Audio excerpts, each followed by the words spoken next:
Hello viewer. Next topic है हमारा particle reinforce. किस तरीके के कौन सी पार्टिकल कौन रेनफोर्स किए जाते हैं। The most important features is the equi distribution of particle in all direction.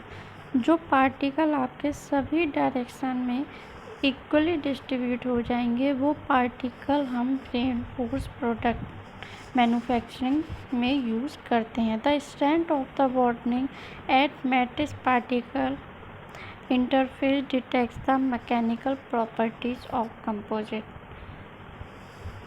Manufacturing से लेके लास्ट प्रोडक्ट बनाने तक आपके पार्टिकल का बॉन्ड काफ़ी अच्छा होना चाहिए और प्रोडक्ट में भी आपकी मैन्युफैक्चरिंग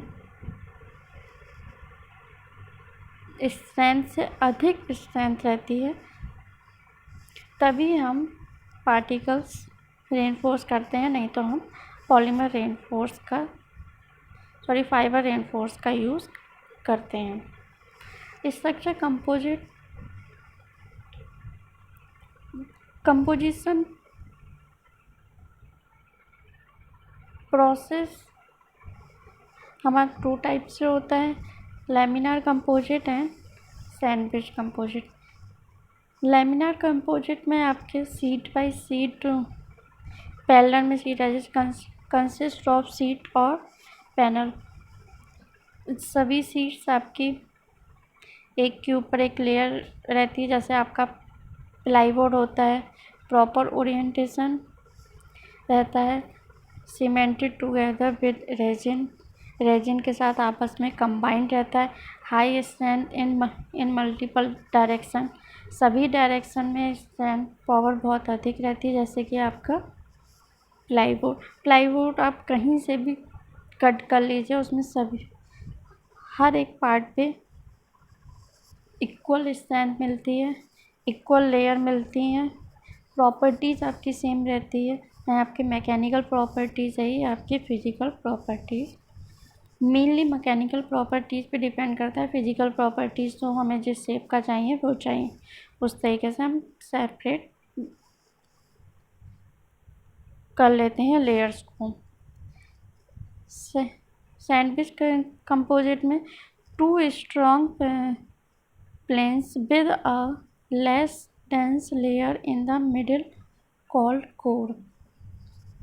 बीच में आपकी मोटी लेयर रहती है, उसके ऊपर पतली पतली लेयर रहती है। जैसे कि इसमें देखिए बीच में आपका कोर दे रखा है, उसके बाद डार्क ब्लू आपके एडिसिव हैं and top and second layer आपकी फेसिंग है। प्रॉपर्टीज़ ऑफ एफआरपी प्रोडक्ट, जितने भी आपके फाइबर रेनफोर्स प्लास्टिक हैं उनकी प्रॉपर्टीज़ आपकी क्या रहती है। लो कोफिशिएंट ऑफ एक्सपेंशन, प्रोडक्ट का एक्सपेंशन नहीं होता है at a particular temperature and till particular temperature and particular pressure. एक निश्चित टेम्परेचर और प्रेशर के बाद ही आपका यह प्रोडक्ट में चेंज आता है, नहीं तो आपका प्रोडक्ट एक्सपेंड नहीं होता है, चेंजेस नहीं आते। High dimensional stability, high tensile strength, high stability, heat stability, better abrasion and wear resistance, better toughness and impact strength. Impact strength बहुत ज़्यादा अधिक होती है, इसी की वजह से जब प्रोडक्ट हमारा लॉन्ग डिस्टेंस पे नीचे गिर जाता है या फिर फोर्स के साथ कहीं फेंका जाता है, प्रोडक्ट हमारा जल्दी नहीं टूटता है। एप्लीकेशंस ऑफ एफआरपी प्रोडक्ट, आज के टाइम पे जितने भी पॉलीमर प्रोडक्ट बनते हैं मोस्टली हमारे रेनफोर्स प्रोडक्ट रहते हैं।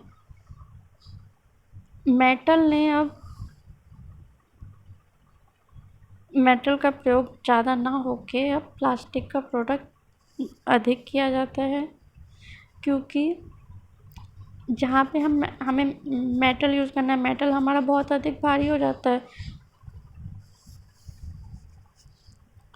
तो हैवीनेस को दूर करने के लिए हम पॉलीमर प्रोडक्ट का यूज़ करते हैं। जैसे स्ट्रेंथ पावर चाहिए होती है, जैसे मैकेनिकल प्रॉपर्टी चाहिए होती है, उस बेसिस पे हम प्रोडक्ट में फाइबर का यूज़ करते हैं। जैसे एरोस्पेस में हम मेटालिक फाइबर का भी यूज़ करेंगे, एरामिड फाइबर यूज़ करेंगे, कार्बन फाइबर यूज़ करेंगे। एरोस्पेस में हमारे जितने मिसाइल्स रहते हैं वहाँ बनाने में मिसाइल्स की बॉडीज़ बनाने में यूज़ किया जाता है, स्पीड ब्रेकर वगैरह बनाने में यूज़ किए जाते हैं, सीट बेल्ट वगैरह इन सब में हमारा एरोस्पेस में यूज़ किया जाता है।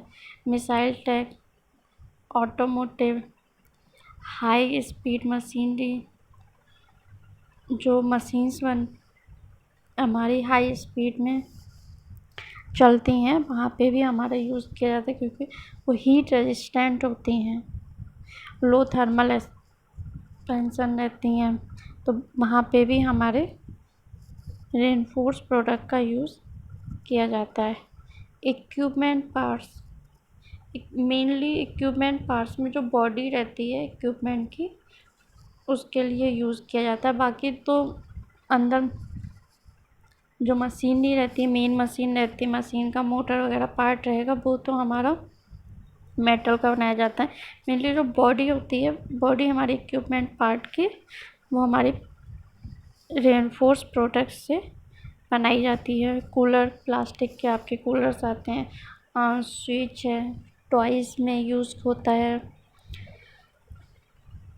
घर में हमारी जितनी मशीन्स रहती हैं उनमें भी, वॉशिंग मशीन है, मिक्सी है, इन सब के जितने बॉडी पार्ट हैं वो हमारे प्लास्टिक के हैं। किसी भी तरीके की हेयर ड्रायर है, वैक्यूम क्लीनर, ये सब आपके पॉलीमर प्रोडक्ट्स में आते हैं। किसी भी टाइप का हैंडल है,